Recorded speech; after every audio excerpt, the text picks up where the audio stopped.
He would stay by the door knocking and crying and be like, "Mommy, can I just be there for you? I just want to be there for you. I can hear you crying. Can I just want to be there for you." And at that time, I could not even, I was in so much pain. Hi guys. Let me start this again. Okay. Oh my god, that was so worthy. Hi Banters, you're welcome back to our channel. My name is Tolu and this is Tolu Bants. If you are seeing this face for the first time, I am a Nigerian YouTuber based in Calgary, Canada, and I put out lifestyle videos and content on YouTube, on TikTok and on Instagram. Do well to follow me. I promise that I will be consistent now. Yeah, let's get right into this video.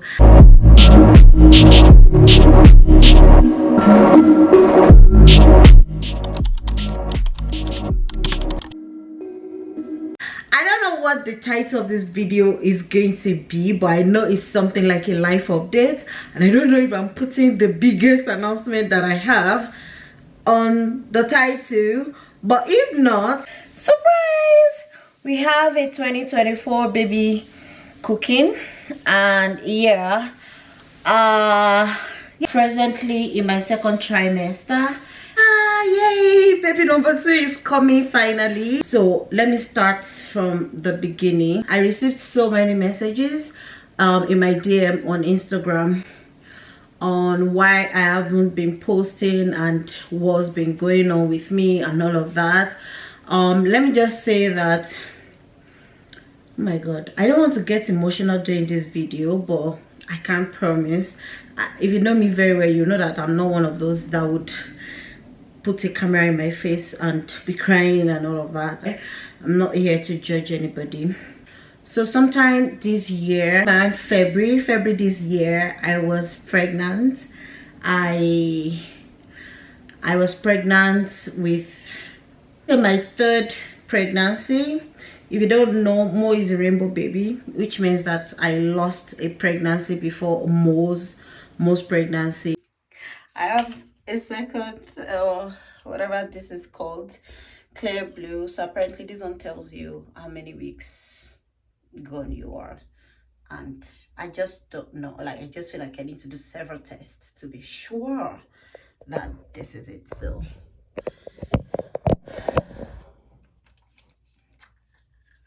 okay, so you're supposed to put it in for 5 seconds. 1, 2, 3, 4.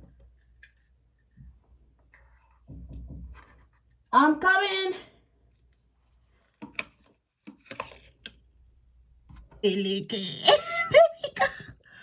Oh my god.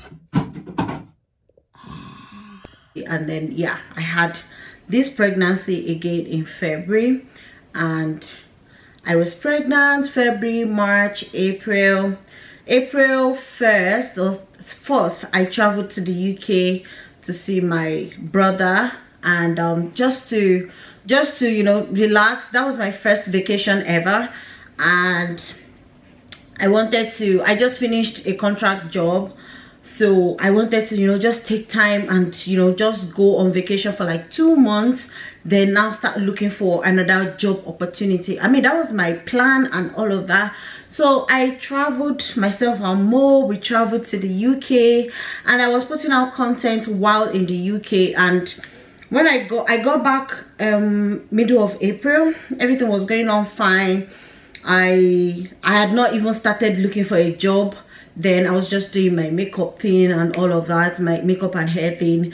And May 1st I had a routine ultrasound. While I was on the way for the ultrasound, there was this fear in me that probably the baby was no more. Hey beautiful people. I'm picking up my camera for the first time in a very long time. Since I got back from UK, I haven't recorded anything. Anywho, yeah, so today is ultrasound day, and I am super scared. I would explain why I am scared after I finish. So let's hopefully hope that we get there to time. Yeah, I'm scared. I am scared. I will explain to you why when I finish the ultrasound. Yeah, so see you guys. I went with my husband. We got to the time to, you know, check the baby. That was like, usually in Canada, your first trimester ultrasound should be around 7 or 8 weeks. So, but because I wasn't around, I wasn't in the country, I, you know, delayed it a little bit, which was still fine. So I mean, as at that time, I was like 9 weeks gone. So, which was still okay, right? I lay there on the table and I saw that the lady kept, you know, just using that ultrasound stuff. I don't know, you women and some men will even know that stuff. She was just poking at my tummy and all of that. And later she was like, okay, there's this other vaginal ultrasound that they can do. Did she have my permission to do that? And I was like, oh yeah, sure, why not? She did it and she looked at me. Before then we were gisting, like she was just, you know, talking to me, talking to my husband. We were just having a good laugh and all of that.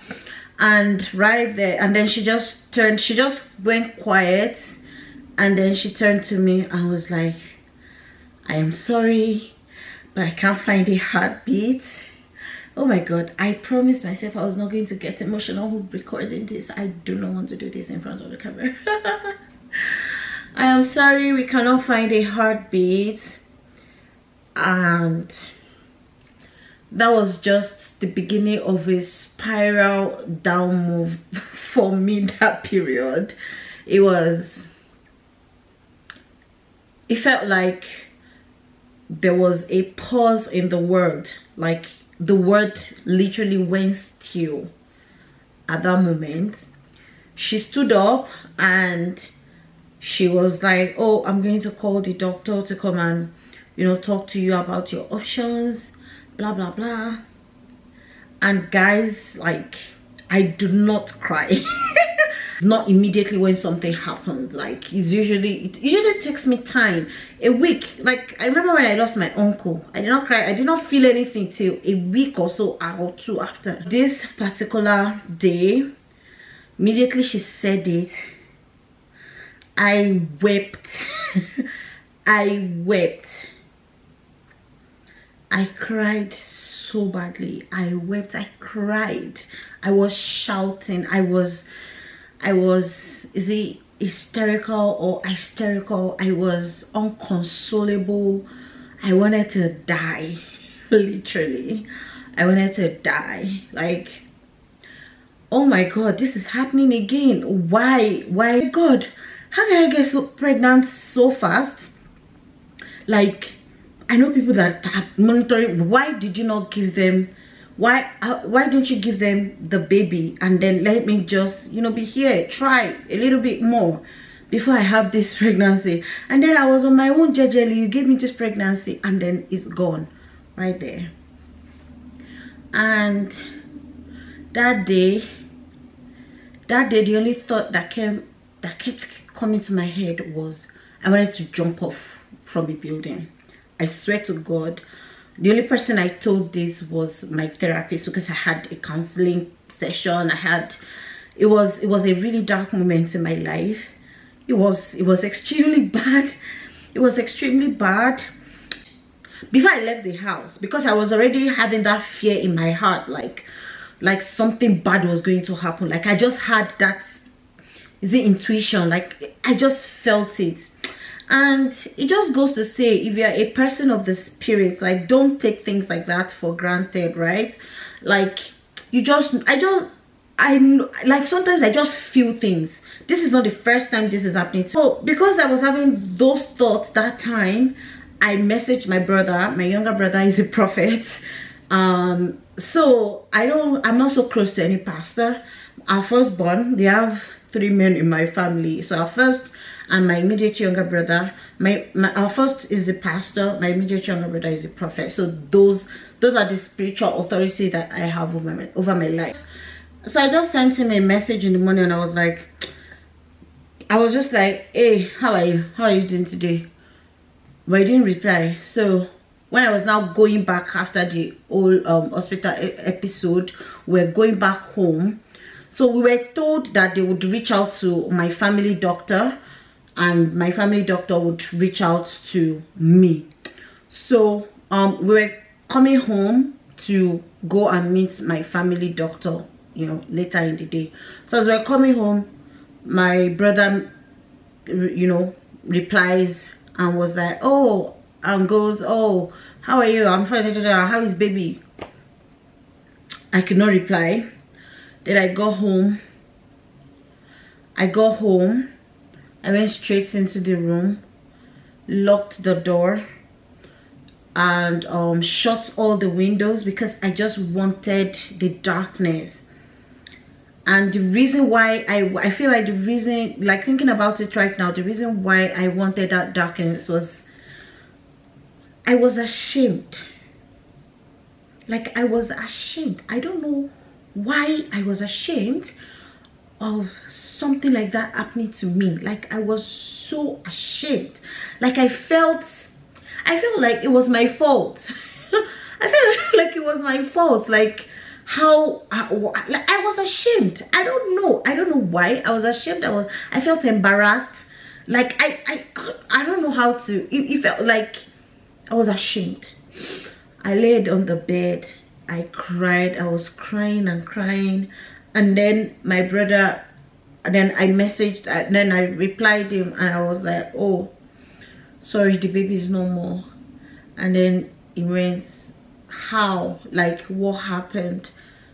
And then I just, you know, sent him a message. I just replied him and I told him, oh, blah blah blah blah blah, this and this happened. They said they could not find a heartbeat, but the baby was there, but they said they could not find a heartbeat. And then it was like, you know that God is more powerful than this situation. That you know that the doctors don't have the final say over this baby. You know, like it just kept pumping up my faith. Immediately, guys, I got up. I was angry in my spirit. You know when pastors talk about holy anger, like I was angry in my spirit. Like, how can I be a child of God and then this thing is happening to me? The devil wants this to be a pattern in my life where I lose something before I get it. I lose something before I get it, and then like, no, this is the end of this. I started praying in the spirit. I started praying in tongues. You know when the Bible says, you know that part of the Bible that says that the heartfelt prayer of the righteous shall not, you know, when something is heartfelt, like I felt like I was praying from my belly. Like I felt like my whole soul was in the words that I was speaking, was in the tongues that I was speaking, was in the prayers that I was speaking. I was praying so loudly. I went into the bathroom, locked myself in there, laid flat on the floor, and I was praying in the spirit, confessing the word of God. My baby lives. My baby lives. The life of God is in you. Blah blah blah. And then before then, I had an inkling that it was a baby girl. I just felt like that. So I kept on praying, baby girl, you're alive. Blah blah blah. The name that I had for her, I kept calling that name and praying and all of that. And I prayed to the point where I felt like, yeah, I don't know if as Christians, like you feel like, yeah, there's peace, like there is peace. So my brother called me, he joined me in prayers as well. Like we prayed together and told me that, you know, we should just walk in faith. And so that day, after that session, like in the evening, it was time to go and see the doctor. When I got to the doctor's place, it was like, okay, so there are 3 options. One, we give you a drug that will terminate the pregnancy, or you do a D&C. That's like a mini surgery where they will pull the baby out of you, or you just wait for your body to kick in the termination process itself naturally. And I was like, okay, before we even get to that, can I get a requisition form to go and do another ultrasound? Here, when you want to go to any hospital, you want to go to a lab, you want to do anything, you will most likely need a requisition form from your family doctor referring you to that place to do whatever it is you want to do. So when they give you a form for an ultrasound, once you've done that ultrasound, it was like, okay, is there a reason why you think there might be an error with the results they gave you? I could not even give him an answer. I was just there. He said, okay, you know what, I'm going to give you, did he give me like 4 or 5 requisition forms for urine tests? So this urine test would measure your HCG level. So for every pregnant woman, your HCG level, which is the hormone that makes pregnancy viable, like, it's supposed to be rising as the pregnancy is progressing. But if it goes up today and comes down tomorrow, then we know that the pregnancy is not viable. Then we have to do something about it. I was like, okay. I was so happy, because in my mind I was like, no, nothing is too difficult for my girls to do. For the next 4 or 5 days, I wasn't doing anything on my phone other than listening to worship songs, praying, listening to worship songs, surrounded myself with things that would make me, you know, just be in faith, be in that space and not lose my testimony. After 3 days or so, I called my elder brother. What is happening? Blah blah blah. Can you pray with me? Can you join your faith with mine? I was like, oh my God, yeah, sure. And then we prayed together that day, and he told me, God said everything is fine. God said everything is fine. Imagine my excitement. Imagine the burst of, like, in my head I was already thinking of how I'll go on live, you know, give glory to God. Like, this is going to be my personal testimony of how God is good, how God is mighty. I had plans. On the 5th of May, I got a call, and the call went, hi, my name is blah blah blah. Am I speaking to Tolu? I said, yes, you are. Okay, I'm calling you from early pregnancy assessment center, blah blah blah, concerning your situation.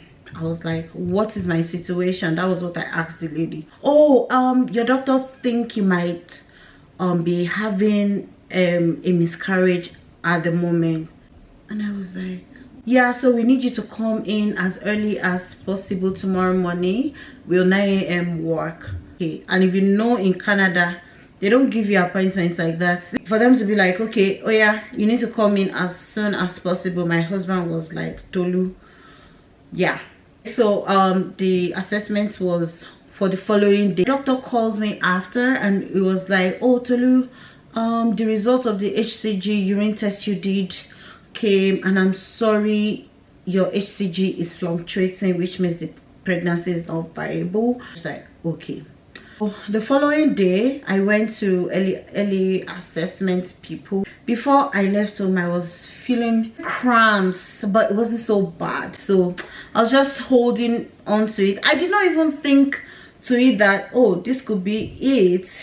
This could be it, because with the pregnancy I lost before Mo, it was painful, but it wasn't so painful. So maybe my threshold for pain is a lot, I think so. I got there, and I was given a lot of pamphlets, and it read miscarriage, how to grieve, how to arrange funeral for your baby, all those things.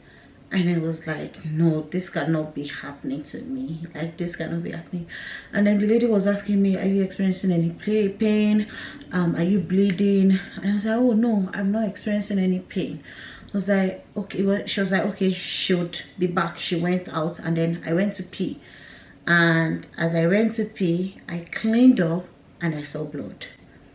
Immediately I saw blood, and I took a picture of it, and I was just like, no, I'm not, this is still not, this is not it, this is not it, this is not my testimony. Continued holding on to that faith, and I told them, and then the lady explained to me, okay, if you want to do the D&C, they usually do an ultrasound, another scan just before they do the test. I was like, oh yeah, I would like to do the D&C, just because I wanted to do, you know, that scan again.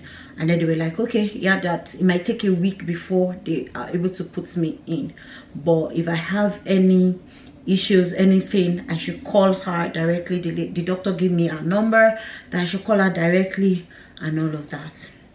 We did series of tests to check if my husband and I are compatible and what is causing the miscarriages, and then everything came out positive. Like, we are fine, like we literally are good. So even they could not explain what was causing the miscarriage.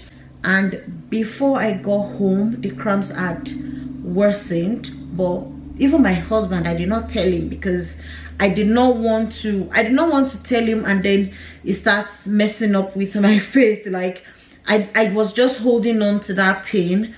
And again, it wasn't that bad. The pain was not that bad. It was just like, you know, when you have cramps on your, when I'm on my period, like that was just like the pain. It wasn't like extremely bad.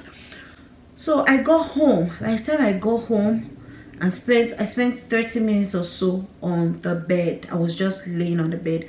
I was not able to eat. This pain started. I have had kidney stone before. If you know kidney stone, or anybody that has had kidney stone coupled with ulcer, ask them about the pain. But I'm telling you that the pain that you go through when you're having a miscarriage, especially if you have symptoms, right? It's triple that. I was in pain, guys, and I feel like I was actually in labor. I was contracting, because the pain went to my crotch. The pain would start in my tummy, my lower belly, and go to my crotch. Like, the pain was coming from inside my vagina. So it was, I cannot explain it. And then that day, the bleeding started heavily. I was in so much pain. I called the doctor, and then she told me, okay, have you used anything? I said no. He said combine Advil and Tylenol together. Take 1,000 milligram of, I think, Advil and 500 milligram of Tylenol together, and then keep using that every I can't remember, maybe every time you feel the pain, or every something hours. Hey God, the pain was excruciating, guys. It was excruciating. Like, in my life, I've never felt that kind of pain before. And I was bleeding profusely. I was crying. Remember, I told Mo that yeah, I'm going to be a big brother. And yeah, so that period, he did not know what was happening. His dad made sure that he did not enter the room. I mean, he would stay by the door knocking and crying and be like, Mommy, can I just be there for you? I just want to be there for you. I can hear you crying. Can I just want to be there for you. And at that time, I could not even, I was in so much pain, and I did not want him to see me that way, because I didn't want him to be afraid. And it was just like, it was a lot of emotions. It was a lot of pain, guys. It was sad, like extremely sad. And that bleeding and cramps went on for like 3 days. 3 days. 3 days. And on the third day, I feel like I actually brought out like the baby. I don't know if I should insert pictures, because I took pictures of what I saw. It was like a huge clot of blood that came out of me. I was trying to pee, and then this, like a huge clot of blood came out of me. And after that day, it was on a Sunday. You know why I'm laughing? Because that day I still went out for a brunch. I still went out for a brunch. And anyway, yeah, so that happened on that Sunday. And then the following Monday was Monday or Tuesday, I can't remember, was the D&C that was scheduled for me, I was still hoping against hope, because I did not know as at then that my body had already, you know, terminated the pregnancy and it had actually come out completely. So I was still hoping against hope that, okay, this is still going to be a dream. There's a testimony that will come out of this thing. And then after I got to the hospital, I got into the examination room, and the lady was going to do this scan, and she kept on putting the stuff, the vaginal stuff, inside me, just looking, and she was like, I'm sorry, but your womb is empty. There is nothing in your womb to be evacuated. And that was it. And that day, it just felt like, you know, when you are looking at your own body fail you, like when your body fails you.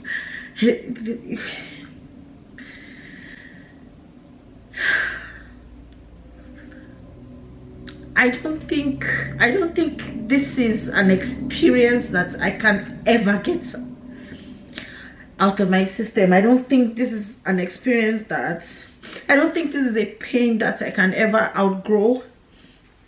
I don't think it's ever going to go. I mean, I'm thankful for this pregnancy right now and how everything is, but it was just such a painful situation that it just stays. Like, you know, when things like this happen to a woman, it just stays. Because when I got pregnant with this one, I was so scared. I told my husband, I don't want to put myself in the situation that happened last time. I'm just going to remove this baby. I don't want to do this. I do not want to do this. And he just kept on telling me, just calm down, just, you know, just calm down, and then let's go and see our family doctor, who is a Nigerian, a fantastic man for that matter.